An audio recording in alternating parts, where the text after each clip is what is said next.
the number 14 cruiserweight in the world according to the WBA. This is an absolute mockery. It's an absolute disgrace. It's a total piss take.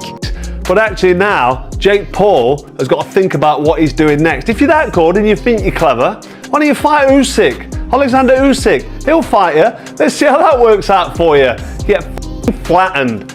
Game over. To fight voluntarily to defend their championship against Jake Paul. Which, if I'm being honest, that's kind of crazy, bro. Isn't that crazy? Right? You're telling me you fought somebody that's not a natural cruiserweight, right? The boxing world is outraged after the WBA shockingly placed Jake Paul in its top 15 cruiserweights. Fans and fighters are calling it a disgrace, saying it's an insult to real boxers who've spent their lives earning every ranking. Jake hasn't fought a single legit opponent, just retired legends and nobodies. Now, insiders are even calling for a boycott. They say the WBA is selling out the sport, rewarding followers and fame instead of skill and sacrifice. To many, this isn't just favoritism, it's corruption.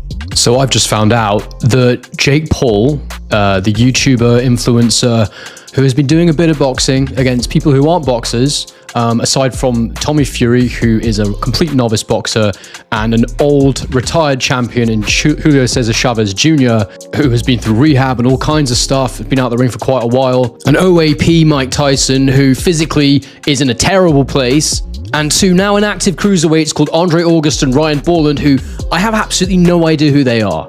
I've just found out that that's what qualifies you as the number 14 cruiserweight in the world according to the WBA. This is an absolute mockery. It's an absolute disgrace. It's a total piss take. I've been in the middle of making another video about Hamza Shiraz and Edgar Berlanga, and I've had to just stop what I'm doing and make a reaction to this. And I'm just gonna go in raw here because I'm absolutely furious. I'm absolutely furious. Like, this is the sort of shit that we have to deal with as boxing fans. Everybody in this sport, and I call it a sport because that's exactly what it is, tries to treat it like it's just a business, like it's just a way of lining their back pockets. You cannot tell me in any world that Jake Paul has done enough to be ranked as the number 14 cruiserweight in the entire world. And I want to be really clear from the off, this isn't actually an attack on Jake Paul's boxing ability, because that's not what this is about. It's about what have you done to show me you're the 14th best cruiserweight in the world. Because for all I know, you might put him in there and he might do really bloody well, but that's not the point. You have to earn that position. How can you have earned that position? By fighting a bunch of influencers,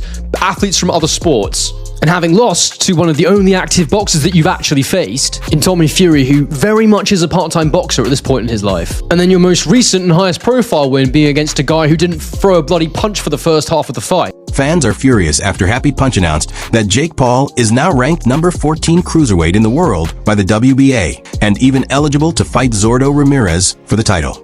Many are calling it a joke. Jake hasn't fought anyone serious. His opponents? Mostly washed-up retirees or unknown names. Still, the WBA handed him a golden ticket. Boxers who've bled, sweat, and sacrificed for years to earn their ranks are now being pushed aside. They're stunned.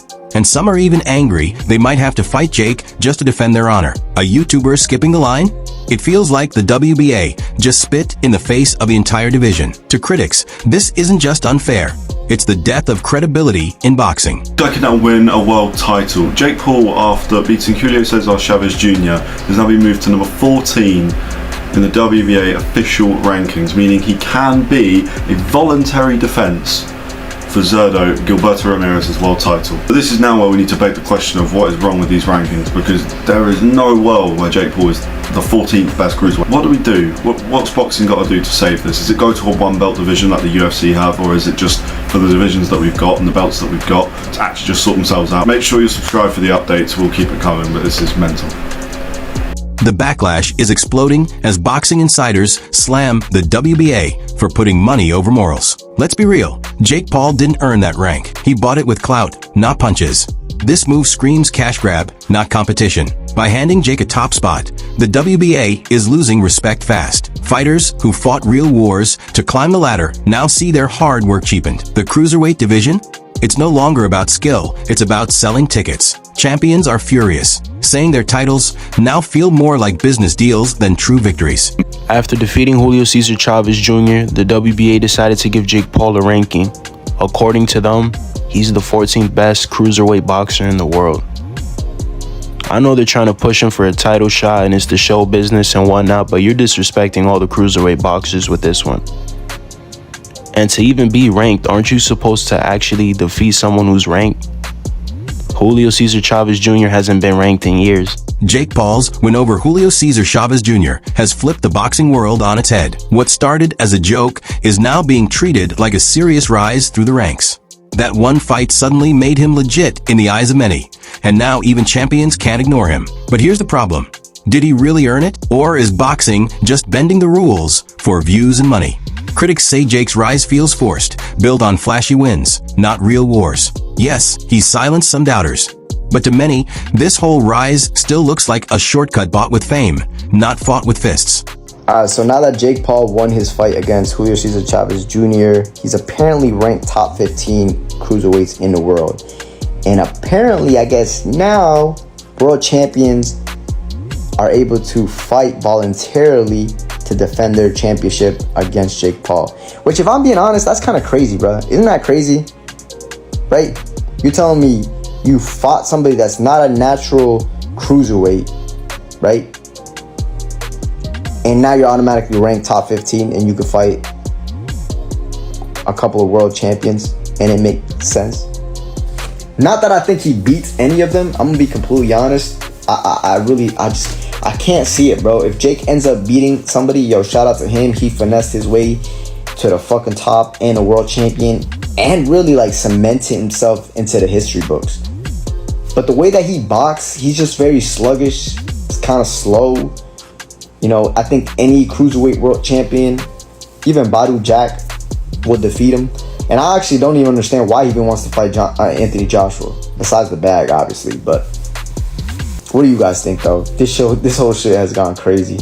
Jake Paul's critics aren't buying the hype, and they're especially not impressed by his win over Julio Cesar Chavez Jr. They say the fight was a joke. Julio looked nothing like the warrior he once was. He barely moved, barely threw punches, like a punching bag with a name. What was supposed to be Jake's big test ended up looking like a staged sparring session. No real pressure, no real danger. And now, people are acting like he beat a prime legend? Fans who love real fights aren't fooled. They say praising Jake for this is like giving a trophy for beating a shadow. He did not throw barely any punches for the first half of the fight. More than half. First 8 rounds, you might say. Yeah, and a little life at the end, but too late when he knew the fight was winding down on time. I say this that it was hard for me to gauge the performance of Jake Paul. It's essentially a sparring session, and I'm trying to see, is he continuing, is he developing, is he getting better? And off of this fight, it was hard to gauge when you're fighting a puncher bag, but then towards the end of the fight, I thought he was exposed. The stamina started to dip, the defense wasn't tight, there was some technical flaws, you could find them, you could hit him. In the end, he gets a decision, he gets another win, he keeps his show moving on. What'd you make of this fight? What'd you think of Jake Paul and his performance overall? Making no excuses for Jake Paul. Give him credit for what he's done with his career, with his promotion, with his business, with his dream. Give him credit. Give the guy credit. God almighty, he takes risks. At the end of the day, boxing fans want real fights, real rankings, and real respect for the sport's legacy. Jake Paul's rise may be making headlines, but many believe it's coming at the cost of boxing's integrity. Is this the future of the sport, or just a passing circus? Backhand index pointing down, let us know your thoughts in the comments.